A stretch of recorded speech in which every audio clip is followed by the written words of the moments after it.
Hello and welcome back to the DayLuna Human Design Podcast with your hosts Dana and Shayna. Today we are doing a solo episode talking about perspectives. And this is something that we felt was important because there's so much crazy shit going on right now in the world and it feels overwhelming a lot of the times. And then other times it doesn't, because you look out at nature or you go outside or you do something really fun and you're like, wait, not everything is crumbling.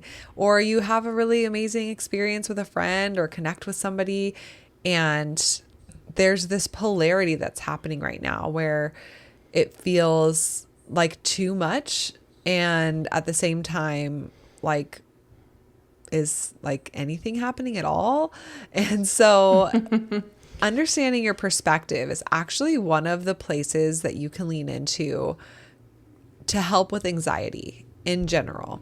Because when we're in our distraction, which is like our not self for our lens that we're meant to see the world through, we create a lot of mental anxiety. So this is getting into more advanced layers in human design. If you haven't studied human design, you probably haven't heard of your perspective, or maybe you've downloaded our free chart and you've seen at the bottom, like your perspective, your motivation, your cognition. And these are getting into your primary health system. And this is looking like kind of a deeper dive at those arrows that are on the left and right hand side of your chart. So I do encourage you, if you don't have your chart pulled up, to pull it up right now and to look at, on the right-hand side there, the categories, and look at what your perspective says. Now, you might not have this listed on your chart if you've generated a chart on somebody else's website, because not everybody includes this information for free, but you can download it for free on our website, daylunalife.com. And it's going to list out one of the 6 perspectives, which we're going to get into in this podcast to help relieve some mental anxiety. And I think that we all need that right now. Yeah, and I think that this is a really interesting and important conversation, because so much of human design is about getting out of our mind and into our bodies and our authority and feeling our intuition. So like when we talk about following your authority, no matter which authority you have, it derives from some felt place in the body. And this is your navigation system when it comes to making important life decisions. Like, who do I want to be in a relationship with? What do I want to do with my career? Do I want to make a change or not? Like, all of these important life navigations, we're here to really use our body in human design and our authority. And so if you don't know how to follow your authority, this is like the most important aspect of human design. We recommend checking out our book, because we dive into all of the different authorities and we give like step-by-step instructions on how to actually go through the process of making a decision based on your unique authority, and then also how to feel the felt sensations of your intuition. So much of our work in human design is like, get out of the mind and get into your body and really feel your truth and align with that geometry and feel the energy of your body. Now, this topic today, we are actually going into what human design says about our minds.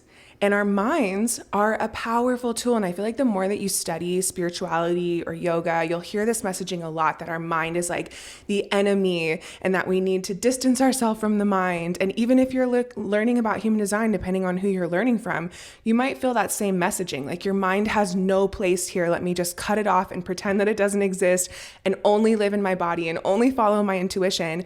But there's a major problem with that. And that is that your mind is designed to be a part of you. And as human beings, we have incredibly brilliant, sharp, powerful minds that we could never just sever and ignore. Like, our mind is an important part of who we are and how we're meant to navigate life. It's just not meant to guide us on our life path, on our path of destiny. And we've been taught that for so long. Like, we've lived in this paradigm where the world has told us to view everything with our analytical mind and to look at everything in this logical way and to look with our minds at what external authority is doing. And so it's really confusing messaging. It's like, how do I integrate my powerful mind instead of trying to pretend it doesn't exist? Because if we're trying to pretend our mind doesn't exist, we are naturally going to go into our mind's not self theme, into our distraction, and we are going to feel anxiety, frustration, overwhelm, right? Our minds are really here to observe the 3D world around us. And our minds are so incredibly powerful at taking in all of the information around us, remembering things, quantifying things, remembering stories, creating stories around what we observe in the external world. So if we don't know how to integrate our mind, invite it in to our holistic process, then it's always going to be something that goes against us, right? Any part of ourselves that we don't fully accept and integrate is always going to be something that derails us. So this conversation is about learning how your unique mind is designed to function, how you are designed to view the world through your mind's unique specific lens. That way you can integrate and utilize the brilliance of your mind without trying to just sever it, or without having awareness of when you are in a mental state of overwhelm or anxiety. Okay, so let's just get into it. If you have your chart pulled up, you're going to see, like I said, your perspective listed at the bottom. And understanding what your perspective is, I think, can give you a lot of insight into the lane in which you are here to contribute and see insights for. Because with everything going on, it can feel like we're pulled into a million directions. Like, oh, I should be seeing this more in the world, or I should be getting involved with this, or advocating more with this thing, or taking on this other thing. And once you learn about your perspective, and especially your motivation, which we're not going to get into in this podcast, but it's like the next step of how you're putting things out into the world. It just gives you a lot of clarity on, oh, okay, I don't have to do all the things. I'm really brilliant at seeing this. And if I just focus on that, then I'll have less anxiety. I'll be giving my genius out to the world. I'll be actually supporting people, and because I'm in alignment. And so alignment creates more alignment. If you're trying to force yourself to be like something you're not, you're going to be distracted. You're going to feel anxiety. You're going to be creating more of your not self theme out into the world. So for example, me as a projector, I would be feeling a lot of bitterness, and I would be creating more bitterness out in the world and creating unalignment around with everyone around me. So it's so important to stay in your lane. And I think that that's really what understanding your perspective helps you do. So your perspective is the lens through which you are seeing the world. Some people are meant to see it through a lens that's colored, blue, for example. Other people are seeing it through a lens that's colored pink. Other people, a lens that's colored purple. You can kind of think of it like this is how you are meant to see the world around you. So the first one is the most primal of the perspectives. And this one is called survival. And this is where you are meant to be seeing the world through the lens of like, does this have what it needs to survive? Like, is this actually going to survive or not? Are all the resources there? Is there food, water, shelter? Like, you're really looking at survival. Like, is this thing going to survive? And now this might be a perspective that we're really conditioned that we have to see as a collective. Like, if you're not surviving, or if it's not going to survive, then what are you doing? Like, that's the baseline, the foundation that we need to be able to thrive and build and grow and play and connect. We have to first be able to feed ourselves and have clean water and, all of the basic necessities of life. And so the people who have survival as their perspective, they're the ones who are meant to see it. They're the ones who are meant to be sharing that genius in the world. And the conditioning or the pressure to feel like you have to, for a lot of people, that is distracting. And you're not here to really contribute those things to the world. So if you do have survival, knowing okay, it is enough for me to be seeing this is not going to survive, or it is. And I can focus on more of those fundamental basics in life. And you don't have to be focused on seeing what do we need to thrive? What do we need to be happy and connected with one another? Because that can be a distraction for you, actually. It's important to come back to yourself when you do feel that pressure and connect back in with, okay, what are the basics? Is this thing viable or not? Is this thing going to survive or not?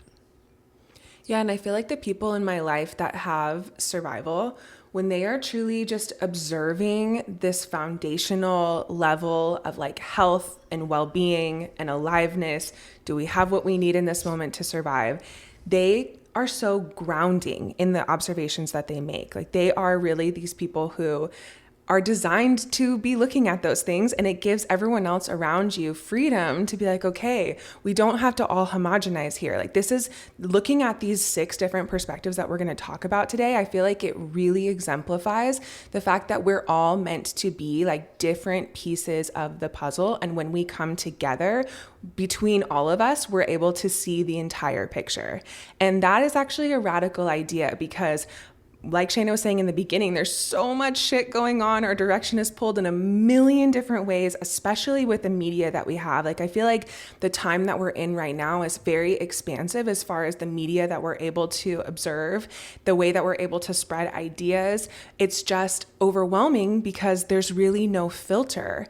And on top of that, the powers that be and capitalism are literally preying upon our attention. They are trying to pull our attention into a million different lanes, into a million different avenues to help us, to make us, to force us to see all of these different things. And when we don't have our own natural filter to come back to and say, this is my lane that I'm here to observe, we become victims of this, plan to really pull our attention in these different ways. So for people who have this survival, this is what you're meant to see. And we encourage you to start putting filters around that, to start looking at, okay, what is the foundational, like what is needed to survive? What are the basics here of aliveness, health, survival, etc.? And if I just get to look at that, how does my mind feel? Because the more you experiment with this, the more you'll see that your mind feels calm and grounded, that the people around you feel calm and grounded by your observations because you're in your correct lane. And it really helps other people to back off of the homogenization train, to feel like they need to see that as well. Yeah. And I just want to point out that your perspective is an inside job, right? Just because you have survival perspective doesn't mean that you have to then go create things that help us survive out in the world. That's when we're getting more into your motivation. So this is an inside job for you to kind of like settle into your natural observation of how you see the world. And it, like Dana said, it creates that grounded, clear, aligned energy to then go out and create in whatever way you're meant to.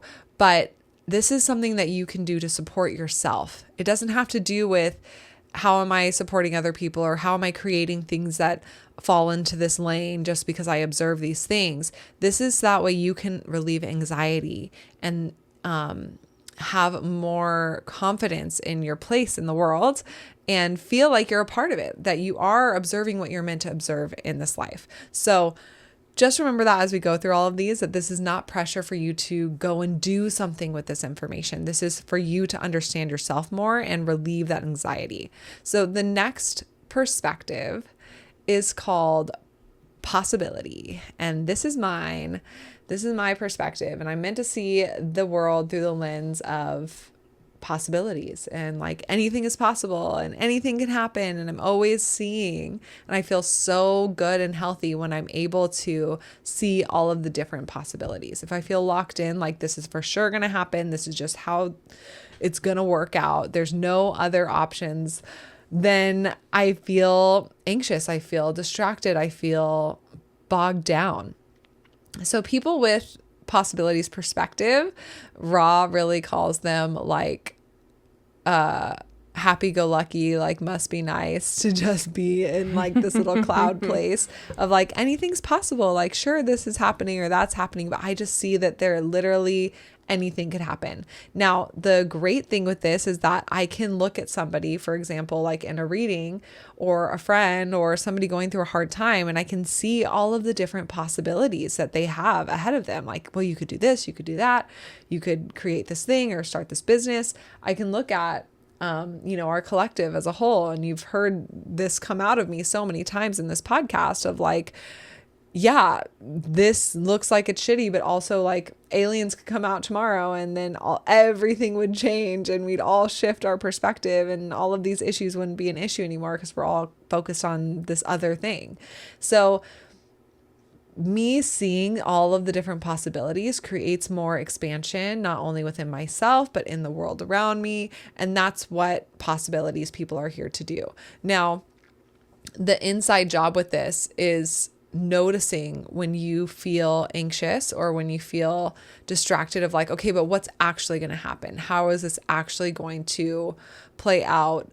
What is the box that we're trying to fit in and make happen here? And reconnecting in with like, okay, you know what? I'm meant to see all the possibilities and what is possible here, and observe those things, because it does expand our consciousness as a collective in general. Now, this does feel frustrating sometimes because it's like, well, that's not very helpful in every situation. It's like, we need to plan this thing or execute this thing or make this thing happen. We can't just be always focused on the possibilities. And while things will get done, things will happen, they will turn into like one point of like, not possibilities, but like this is actually happening. You have to still stay connected to that expansive view as you are creating, as you are contributing along the way. So it's so funny, like with my daughter being born, I wanted her to have the opportunity to have many different charts. And even like if I consider a second child, I find myself looking at the transits and seeing like, is it guaranteed that they would have an emotional wave, for example, or guaranteed that they would have a defined sacral or whatever it is in their chart? Or is there flexibility? Like if they're born at night, then they could be a reflector, or in the morning, then they could be a manifestor or mangen or generator or whatever. Like, is there endless possibilities based on when they get born? That excites me. That makes me feel so expansive and alive, versus looking at different times of the year where it's like, no, for sure, because of the South Node and the North Node, or because of whatever, they're going to have this design. That to me feels limiting and gives me anxiety, actually. So, and it's because of my perspective. So it's just really interesting to see. And once you know, it's like, okay, I'm a possibilities bitch. I can just see all these possibilities and let it be, and have that lightness, that expansiveness to how I see the world. And just covering these two that we've covered so far, you can see how different they are. And I feel like that's really important to know, right? The difference between these different 6 perspectives. When you hear all of them, I feel like it gives you a lot more context about what you're here to see. Like people who have survival as their perspective, it's very physical. It's very much about health and the body and the physical plane. Whereas for Shayna, having possibilities perspective, it's so much more about the future and like a visionary kind of quality and potentials that haven't landed yet in the physical. And in fact, if she gets too physical about like what's literally going to happen on the physical plane or what's happening, her mind goes automatically outside of its perspective and into its anxiety and overwhelm state. So it's really cool to get the different flavors of how your mind is designed to see the world. So the next one is called power perspective. And this is people who are here to always be observing the power dynamics, who's winning, who's losing in the game of life out in the world around them. And when we meet people who have power possibility, that word power often tends to trigger them. They automatically feel like, is this a bad thing? Like, am I an egoic person because I have power perspective? If we meet people who have power perspective, they automatically feel like, does this mean that I'm an egoic person? Does this mean that I'm only here to look at the material plane? And they automatically feel kind of like a bit triggered by that word power. But my husband, Jared, has power perspective, and he is such an incredible example. I love hearing his observations about the world around him, because without even practicing this intentionally, he really naturally uses this power perspective when he's looking at other businesses in his realm. He's always observing who is ahead and who's falling behind and why. And it's not in a judgmental way. It's really just more his honest observations in a very kind of objective way. And he's able to really see what makes a good business. If a business is falling behind, he's able to identify it's because they're treating their employees in this way, and nobody likes to be treated that way. It's because they haven't updated this thing to the modern times. And if he sees a business that's thriving, on the other side of that, he's able to see all of those reasons why. And he has such incredible insight around like business and the material plane and succeeding based on those observations. Now, there's a couple things here when we're talking about the inside job of having power perspective. First of all, we don't want you to get too personal with this perspective. It's much more about the way that you observe the external world.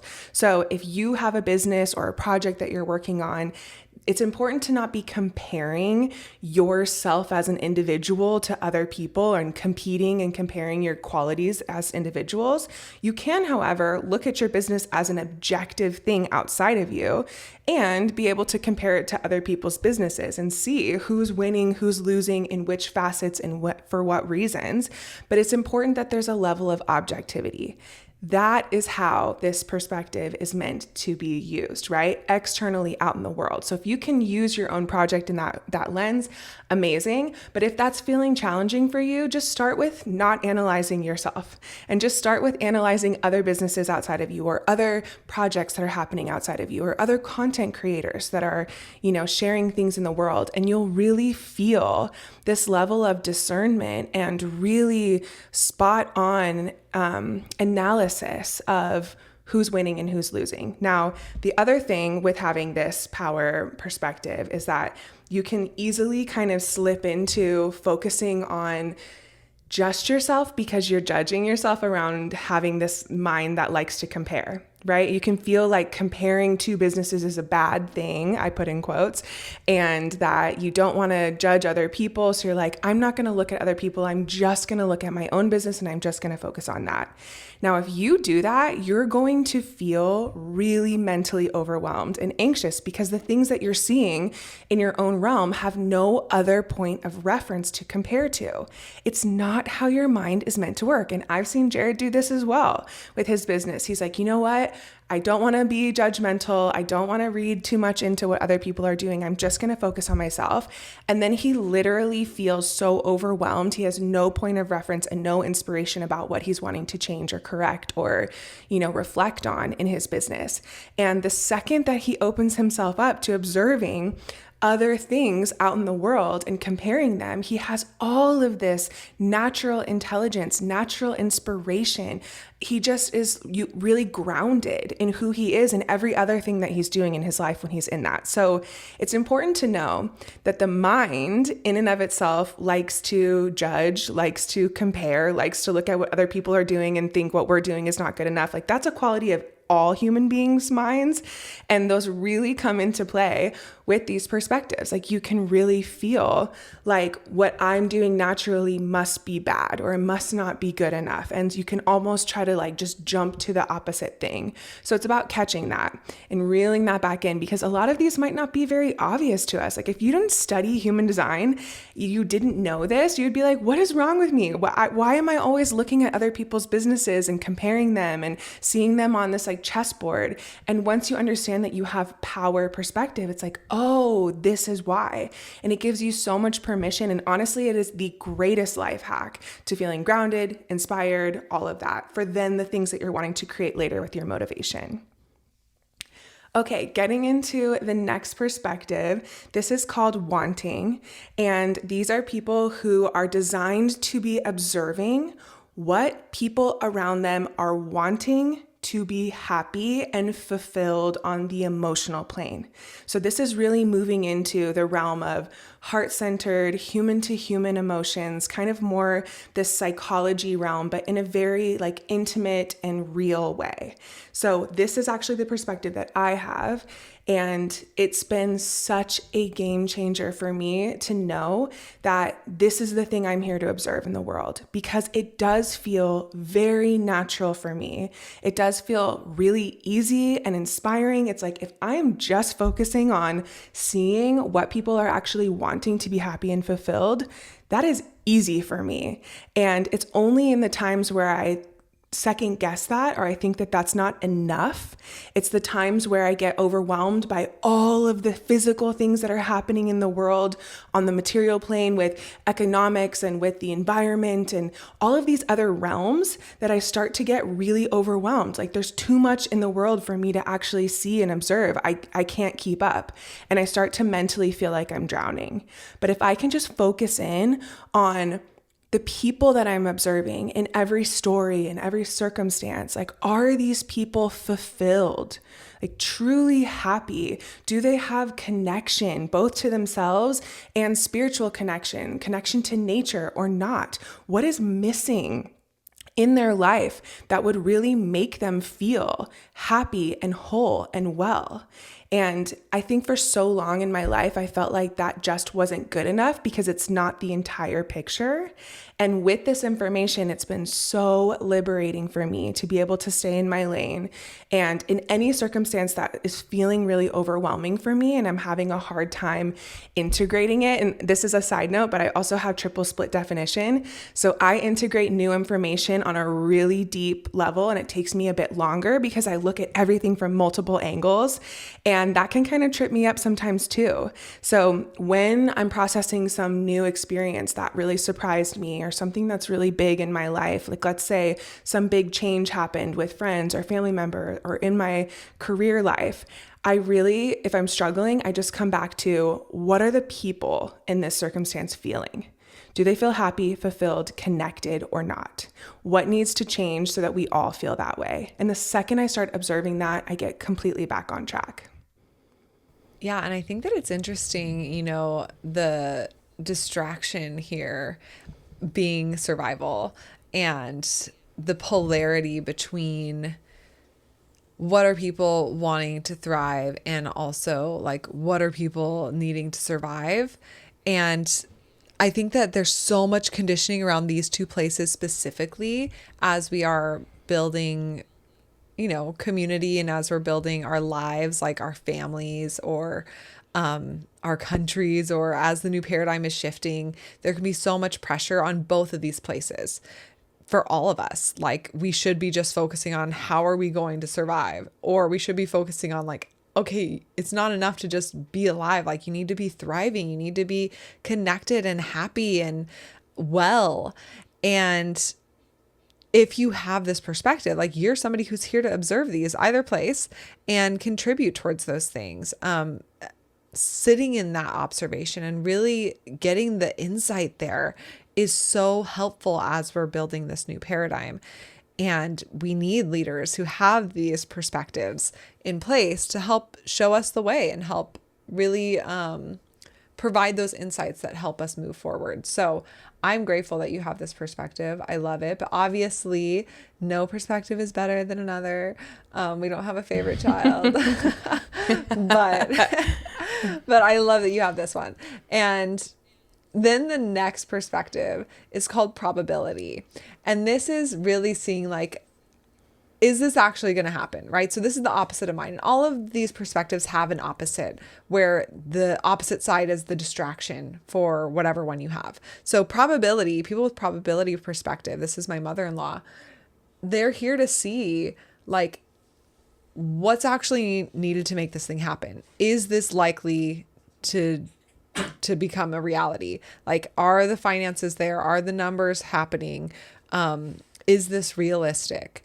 And that can feel like I shouldn't be focusing on, is this realistic or is this going to happen? I should be focused more on like anything could happen. And so let me not close myself off to the possibilities of all of life around me. And really, they're meant to be enlightenedly stubborn people with this perspective, and stubborn of like confident. They are meant to be confident in their stance. Like, this is what I've analyzed. This is what I see. This is the probability that it's going to work out or not, period. Yes. And we're so conditioned to not be like that. Or, I mean, depends on the space you're in, I guess. Because I know like a male friend that has this one, and he is just thriving in his mental patriarchal views. Yeah. Where he's like, this is what's going to happen. And if anyone questions me, you're an idiot. And he feels so confident in like taking that stance. I feel like because of his conditioning. Yeah, I think the conditioning and like knowing between that men that's and women. valuable. Exactly. For sure. And for a lot of women, it's like we've been taught to be like, well, this is what I see, but I don't know. What do you see? And what do you think? And I don't want to seem too assertive or confident in my stance. So there's definitely like, depending on your conditioning, of course, for all of these, you're going to have mental roadblocks against them, or it might be really natural for you, depending on the circumstances in your life. Yeah. And I love this perspective because, well, it's my distraction and it feels like so good to like kind of good to get in there. Yeah, but then it always brings me anxiety. But I love that I don't have to worry about being this person because other people are meant to. Like they're holding it down for me on that side of things. And I think that's really relieving in general with everything that's going on. Is like we're all in this together. We all have our own things to contribute and to see in the world. And we don't have to be all of the things. We can really just own our lane. So probability, if you have probability perspective, this is your permission slip to be confident, to own the things that you see, to be practical, and to pull out all the numbers and all of the details and solidify the things that you're observing. Now, it's really important if you have this perspective to not get stuck in a mental place of examining everything through such an analytical lens or a detailed or practical lens, and to still come back to making your decisions with your authority, because that can be really tempting of like, okay, well, this is what I think is going to happen, so this is what we're doing, versus this is what I think is going to happen. Now let me use my authority, whatever that is. Let's say you have emotional authority. Like, let me sleep on it. Let me ride out my wave, really make sure I'm neutral and picture myself doing this thing. Like, do I feel happiness in my body? Do I feel happy thinking about this thing or envisioning this thing? And if that's a yes for you, then great. It's not being led by, this is what I know to be true and what I know is going to happen. It's more so being led by your body's intuition or awareness with your authority.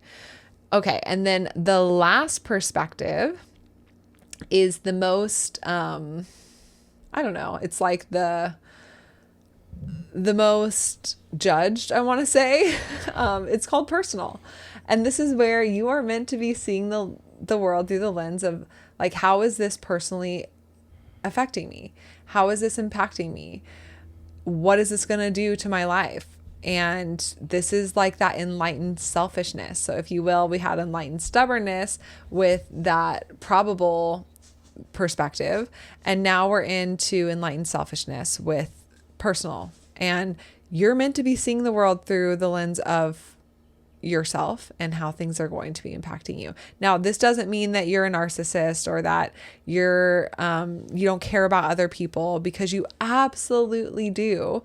And you still are using your authority, right? Like, this isn't connected to how you're making decisions. You're just meant to be seeing the lens of like, okay, how is this going to impact me? And that ultimately helps the collective in general, because it helps us look out for one another. Like, if I'm looking out for myself and this is what's best for me, this is what's going to be best for other people going through a similar situation, or this is going to give insight into that. This also is, if I'm in alignment and letting myself see this, it's going to be supporting other people around me. So that's why we call it enlightened selfishness, because you being selfish is actually a gift to other people. This one is really judged. And the opposite of this, right, is that power perspective that we were talking about that Dana's husband has. And I almost said Dana's Jared has, that he... Out of all the Jareds, Dana's Jared has this perspective of power of like, okay, what's everyone doing? What are the pieces on the board? Like, who's doing what and who's winning, who's losing, and feeling like I should just be focused on myself. Like, I should not be focused on other people's things. I should just come back to my lane of myself. And that's the opposite for personal perspective people, right? It's knowing like when you feel like I shouldn't just be focused on myself. I should be considering everyone else and all the powers at play and all the pieces on the board, knowing like, no, you are meant to come back to your lane. How is this impacting you? What's going on in your world? And then, of course, with all of these, using your authority as you navigate forward and make decisions. And I absolutely love witnessing people who are in the highest expression of this personal perspective, because they have such a beautiful flavor in the way that they observe the world that is like both childlike wonder and awe, like this just like complete presence and not needing to compete with other people or compare other things out in the world. They just have this like childlike awe, is I feel like the best way to say it, mixed with an old soul wisdom, right? And I feel like childlike wonder and old soul wisdom are actually a lot more connected than we think they are. We think of them as like opposite realms, but people who can see the world with this just openness to their own personal experience without comparing themselves to other people, they end up getting such incredible insights that end up being these very old soul insights that guide us to a new way. So definitely the people who have this personal perspective, it can be challenging to get there because they are oftentimes so connected to humanity. They want people to thrive. They want everyone to get to live their authentic self. They really have this sort of like humanitarian heart. So it can be challenging for them at first when they're not really living in their self-theme to see that the best way that they can observe the world is through their own personal experience and not comparing it to anyone else. Like it feels almost like counterintuitive. But when they really click into observing, how did this impact me? How did I feel about this emotionally? If I cut myself off from the world and I experience something in this childlike wonder and awe outside of the media headlines, outside of what other people are doing, what kind of old soul wisdom do I get when I live in that way? And you can really see that that perspective can illuminate a whole new pathway that wasn't there before. So definitely anyone who has personal perspective, when we're talking about like your media consumption, you might be someone who needs a bit more filters than other people at times. You might be someone who really needs to just take a media break completely for a while and just focus on yourself. And when you do feel like it's healthy for you to look at media, to really feel within yourself, how do I feel about this? How does it impact my worldview and my life? But definitely, I feel like for all of these perspectives, another conversation that needs to be had right now is our conscious use of filtering media and finding the balance of definitely staying informed about what the world is doing. And I feel like that's one of the reasons that we wanted to have this conversation, is because that is a very difficult balance to achieve and to cultivate throughout time. And, it's always developing and growing. And I feel like this is a very, very important time for all of us to be stretching our capacity to hold polarity. It's really important for all of us to be staying connected to the global pulse of what's happening, but not in a way that overwhelms us, that distracts us, that creates so much tension in our minds and in our bodies that we feel completely disconnected from our empowerment to guide and change the world, right? It's really important that now more than ever, we stay in our mental sharpness. We really observe what we're here to observe. We create what we're here to create. It's important that we're building a new earth right now as the old earth is crumbling. Like they have to really happen together at the same time. So what that means for all of us is that we need to find the tools and skills to be able to cultivate that balance of being informed, staying connected, and also creating filters, coming back to our own personal energy outside of the world around us. And I feel like this is one of the most powerful tools for us, utilizing your human design perspective. It really helps us to just dial in exactly where we need to create filters on what we're observing. And it also helps us to get out of that state of mental anxiety and overwhelm and connect back in with the empowerment and the genius that we feel within our minds and our ability to really understand the world around us. Yes. So if you're feeling inspired by this episode. We have so many different resources for you to lean into to learn more about yourself, whether you're wanting to learn the full human design system with our human design reader training. That is self-paced. It's over 30 plus hours. It is the most in-depth training that we could possibly make because it's the training that we wish that we had when we were first learning about human design. So there's a human design reader training. There's also trainings to learn your PHS and understand not just your perspective that we've talked about here, but also your diet that's going to really support you. Definitely leaning into my diet right now is one of the number one ways that I support myself physically with everything that's going on, because anytime that you're sick or overwhelmed or navigating something challenging, which we all are, it's extra helpful to lean into your diet. So understanding your diet, the different tools that you can lean into has been so supportive.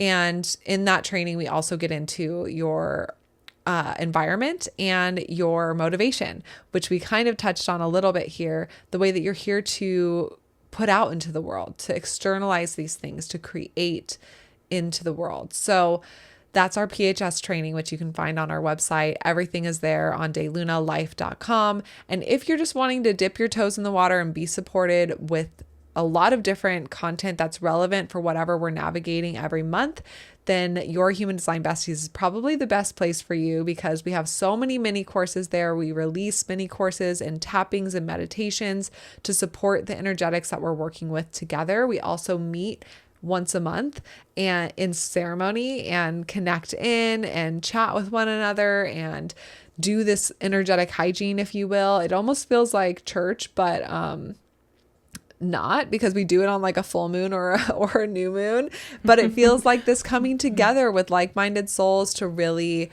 uplift our vibration and our consciousness. And it's one of my favorite things that we do every single month. It's such a gift. So if you want to check out all of the learning resources in our Human Design Besties library, that's like the easiest place to join. So you can find that below. Once again, daylunalife.com, and reach out to us on our Instagram at DayLuna. We'd love to hear from you. And yeah, hopefully you can move forward throughout your day today, leaning into your perspective even more and cutting yourself some slack, relieving some anxiety, and just fully owning the way that you're meant to see the world. Thank you for tuning in with us today. If you like this video, be sure to like and subscribe to follow along and learn more about human design.